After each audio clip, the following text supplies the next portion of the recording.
Salut et bienvenue à bord de Cybermatic pour ce nouveau tuto sur Power BI. Plus que sur beaucoup de logiciels, Power BI intègre une vue qui est particulièrement intéressante pour faire un suivi sur les cartes des éléments que tu souhaites. Que ce soit des ventes, un nombre de commandes ou un nombre d'occurrences, qui ne sont pas forcément liés même à des données commerciales, Power BI met à disposition des outils de cartographie qui sont très efficaces pour visualiser ces données. Et c'est ça qu'on voit aujourd'hui. On passe à la pratique.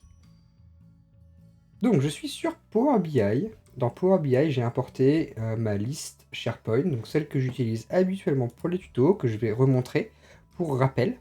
Dans cette liste, j'ai des noms de personnes qui font des commandes, des quantités commandées, des prix unitaires, les éléments classiques de création, la ville dans laquelle c'est créé, la région et le département. Donc ça, je les ai rajoutés exprès pour ce tuto et pour que tu puisses voir que en fait, Power BI est très souple sur les éléments qu'on va pouvoir visualiser en cartographie. Donc voilà, ce sont ces éléments-là qui sont disponibles ici, donc comme je te disais, avec tous les éléments qui sont liés. Les deux visuels qui nous intéressent aujourd'hui, donc ce sont ceux-là, la carte classique, et la carte choroplète. Carte choroplète, c'est un nom un peu technique, mais peu importe. Ce qui compte, c'est qu'on va pouvoir mettre des couleurs sur nos cartographies de manière assez simple en mettant des champs de formule.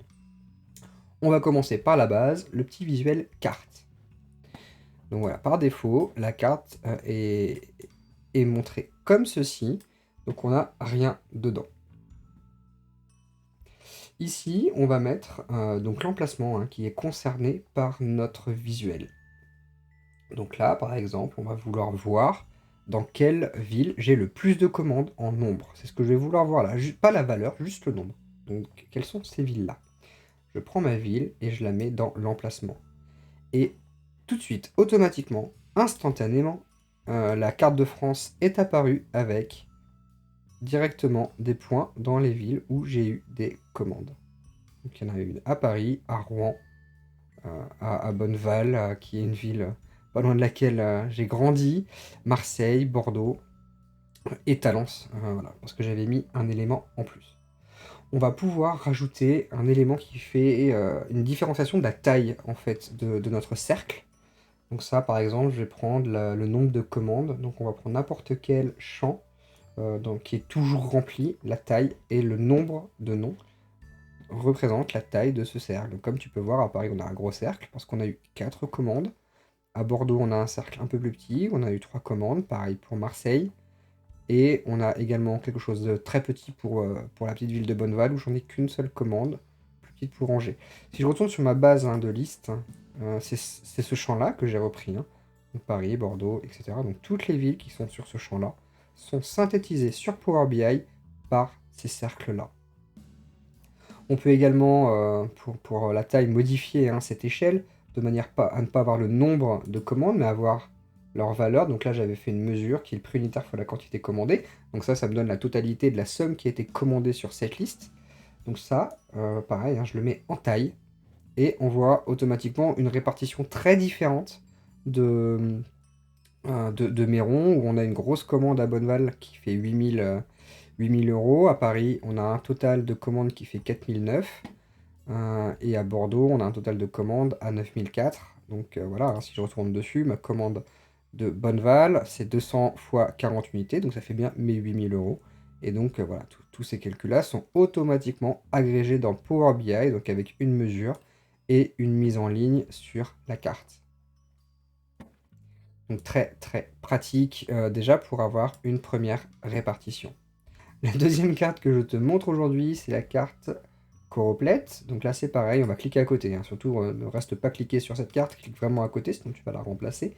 Donc je clique à côté et j'insère cet deuxième élément de carte qui lui a pour caractéristique qu'il va surligner des zones géographiques. Je m'explique. Donc là, on a moins de champs qui sont disponibles. On a uniquement l'emplacement. On n'a pas de question de taille. Parce qu'en fait, on va mettre une couleur sur une région. On va pas mettre un point. Donc là, c'est pareil. L'emplacement, je le mets. C'est la ville. Et donc tu peux voir que les villes, alors c'est très petit, mais les villes sont en couleur. Là, si je zoome sur Paris, là, juste avec le clic de la molette, c'est extrêmement réactif. C'est quand même très très agréable. Donc tu vois, en plus, quand j'ai cliqué d'un côté, vu qu'on a une interface responsive, ça va aussi cliquer de l'autre. Donc voilà, si je reclique à côté, donc là c'est plus sélectionné, tu vois que la deuxième carte se dissocie. Donc les deux peuvent être liés, donc ça c'est assez pratique. Là pareil, un clic souris, tu vois, je peux directement dézoomer ma carte et aller zoomer sur ma petite ville ici que j'avais sélectionnée. Donc là c'est Bonneval et ça et la région environnante qui a été prise en compte. Ok, et là c'est pareil, hein, si je vais cliquer sur la plus petite ville de France que j'ai mis dans le logiciel, automatiquement on a un point de manière responsive hein, qui s'affiche de l'autre côté. Donc là, ok, on a ça qui est plutôt pratique, mais ça va pas être la meilleure manière de visualiser. En carte de ce type-là, on va aimer avoir des zones plus étendues, donc ça veut dire des départements ou des régions. C'est pour ça hein, que sur ma liste, SharePoint, j'ai rajouté région et département. Donc là, je vais retourner sur Power BI et je vais par exemple montrer une répartition des emplacements par département. Et là, en fait, tu vois qu'on a sélectionné toute la Gironde, toute la Loire, toute la Seine-Maritime, l'Eure-et-Loire intégrale, Paris, qui est une région en elle-même, et PACA pour Marseille. Donc tout est directement visuel. Et si je clique sur ma région, ma deuxième carte zoome sur l'ensemble des villes dans lesquelles j'ai eu des commandes dans la région. Donc là, il y en avait deux, Bordeaux et Talence. J'ai automatiquement une sélection de ces deux régions. Qui marche également dans l'autre sens, hein. Si je sélectionne une ville dans ma carte à points, je vais pouvoir avoir un zoom à l'échelle du département sur ce premier visuel. Si je reclique dessus, ça se dézoome. Également, Power BI, au niveau France, en tout cas, prend également les régions complètes. Donc je peux mettre en emplacement les régions. La région, voilà. Donc là, j'ai la région complète hein, qui est visible. Donc là, pareil, hein, si je sélectionne ma région, automatiquement, il va faire un zoom sur les villes sur lesquelles j'ai eu des commandes. Si je sélectionne cette deuxième région, il va sur Angers. Cette région-là, il va sur Rouen.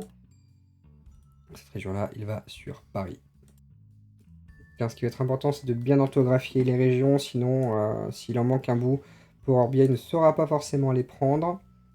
Donc là, on va actualiser les données avec un bon nom de région marqué pour la région Centre-Val de Loire. Et on a pu du coup rajouter cette région directement dans notre visuel alors qu'il manquait. Donc là, on est sur une carte choropelette avec une seule couleur. On va potentiellement vouloir avoir des dégradés de couleurs en fonction de certains événements ou certains éléments, certaines échelles. Pour ça, on va aller sur le formatage de ce graphique et on va aller sur la couleur des données. Donc tu vois, c'est le deuxième chevron hein, que tu as dans cet exemple. Et là, sur la couleur, plutôt que de mettre une couleur uniforme, tu vois, alors on pourrait la changer pour mettre une autre couleur uniforme, on va taper dans fx, donc une fonction qui détermine la couleur de cet emplacement. Donc là, on va se mettre sur un dégradé pour commencer. Et là, on va définir quel critère nous fait un changement de couleur. Je m'explique, on va pouvoir par exemple vouloir voir que le nombre de commandes a une influence sur la couleur de mon graphique. Donc je vais prendre le département qui est toujours rempli. Alors je vais prendre plutôt comme tout à l'heure. Je crois que j'avais pris le nom, voilà. Le nombre de noms, donc le nombre de fois où des noms sont mis, donc c'est tout le temps.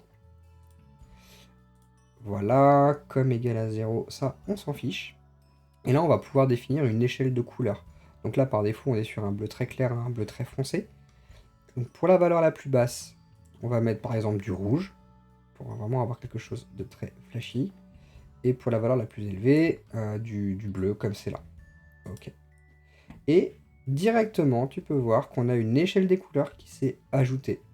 Donc tu vois, on a en bleu là où on a eu le plus de commandes, on a eu là un petit peu moins de commandes sur Provence, Alpes-Côte d'Azur, et on a encore un peu moins de commandes sur ces deux autres régions qui sont là. Et on garde cette capacité à avoir une interface responsive, donc qui a un impact sur l'autre graphique, et vice-versa. Donc tu vois, avec l'ensemble des éléments qui sont affichés. Pareil, hein, on peut directement inclure des éléments calculés. Donc, hop, je vais retourner ici. fx. Donc là, plutôt que d'avoir le nombre de fois on a des commandes, je vais vouloir la valeur, savoir dans quelle région j'ai le plus de valeurs commandées. Donc pour rappel, j'avais fait un petit calcul ici, donc le prix unitaire fois la quantité commandée. Donc c'est ça en fait que je vais prendre comme échelle toujours avec le rouge en plus bas, le bleu en plus élevé. Et on peut voir que la hiérarchie a changé. Donc on a eu beaucoup de commandes en Aquitaine, un petit peu moins en région centre, ex aequo en région parisienne et sur le Parisien, et sur Marseille, et un point de commande sur Rouen et Angers, et tout ça avec une interface responsive, jolie, qui travaille directement sur des cartographies. Dernier petit point que je voulais te montrer visuellement, alors par défaut, ce visuel carte a une visualisation sur le routier, donc on a toutes les routes qui sont affichées. On peut modifier ça facilement, alors moi je sais que j'aime pas trop cette vue avec les routes. On a plusieurs modèles qui sont disponibles, donc on a 5. Une aérienne, donc là on est sur une vue vraiment plutôt satellitaire, dans laquelle on va pouvoir zoomer. Ok, et pareil à l'inverse. Voilà, avoir ce zoom de carte. Un mode sombre. Donc là, j'ai un lieu. Alors ça marche pour les deux. Pour la carte comme pour la carte que je replète, ça va fonctionner de la même manière. Donc tu vois, donc là j'étais en aérien, là je suis en clair. Clair sur cette carte. Ça, c'est ma vue préférée. Moi, je recommande vraiment que ce soit celle-ci qui soit utilisée. Elle est vraiment propre. Comme tu peux le voir, la foncée, même sur mon écran, est vraiment très sombre. Nuance de gris. Donc un peu plus proche de la version claire, mais que en noir et blanc. Et également après la vue route qu'on a utilisée tout à l'heure. Donc moi j'ai ma petite préférence que je te recommande, c'est d'utiliser le mode clair. Mais bon, après le design c'est surtout une histoire d'affaires personnelles, donc c'est à toi de faire ton choix. Voilà pour cette vidéo sur Power BI et sur les visuels de cartes. J'espère que ça va t'aider à visualiser les bonnes données et comme tu as pu le voir, c'est vraiment facile à configurer quand on connaît un petit peu le logiciel et le logiciel accepte beaucoup de données. Donc en France, ville, département, même région, ça passe si c'est bien orthographié dans ta base. Tu peux jouer avec de la latitude, de la longitude, ça fonctionnera également. Le tout est d'avoir une base de données propre au départ pour pouvoir avoir cette cartographie qui soit faite correctement par ce logiciel. J'espère que ça t'a plu et que ça va te donner envie de faire partie de la communauté cybermatique. Si c'est le cas, abonne-toi à la chaîne.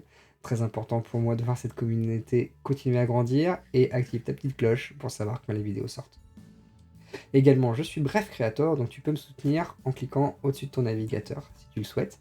Et j'espère que tu pourras tirer un avantage des tutos que je te donne via la chaîne. Allez, amuse-toi bien à faire de nouvelles cartographies pour visualiser tes données.